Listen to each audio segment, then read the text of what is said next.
Hi, my name is John Lowry, and I'd like to share with you a few thoughts on the power of maps. Have you ever looked at a place on a map and in your mind's eye visualized what it would look like if you were actually there? Perhaps you planned a trip to a foreign country or planned a backpacking trip into the mountains. Chances are you looked at a map to plan your route, and together with perhaps some prior knowledge of the area or map reading skills, you imagined what it would be like to be there before you even set foot there. The ability of maps to implant in our minds something we don't or haven't yet actually experienced is one example of the power of maps. Some of the earliest maps looked very different from how you might think a map should look. The inscription on this clay tablet says it represents the known world. The tablet is from Babylonia and is believed to have been made around the 6th century BC. The map is centered on the Euphrates River and shows important cities on either side of the river. Although it's not as geographically accurate as we expect maps to be today, it certainly represents the relative position of these features in geographic space.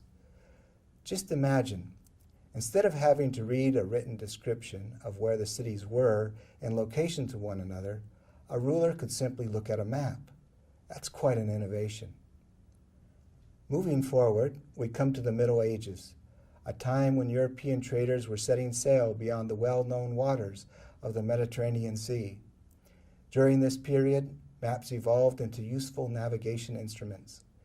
Navigators on the open ocean could use maps to plot their position on the ocean, but needed help knowing how far and in what direction to travel to arrive at their desired destination. It was during the Middle Ages that maps became extremely valuable resources used by merchants to travel to distant places and return safely with their goods.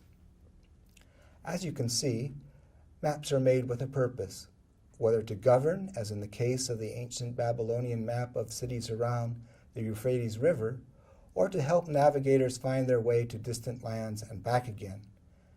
Another type of map that has become common in the last few centuries is a type of map we call the thematic map. The purpose of a thematic map is to convey a specific message about a particular theme or topic.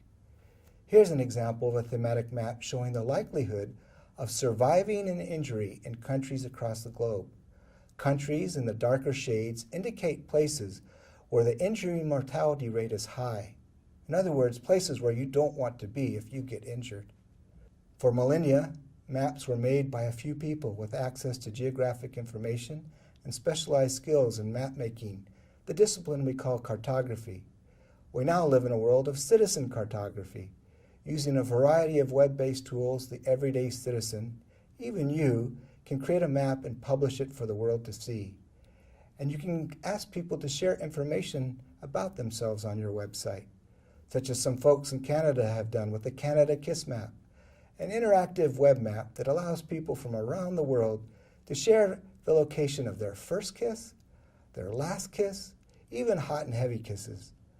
No longer are maps made only by a select few. Anyone can make a map and share it on the web. Mapping, in other words, has been democratized, and that's pretty powerful.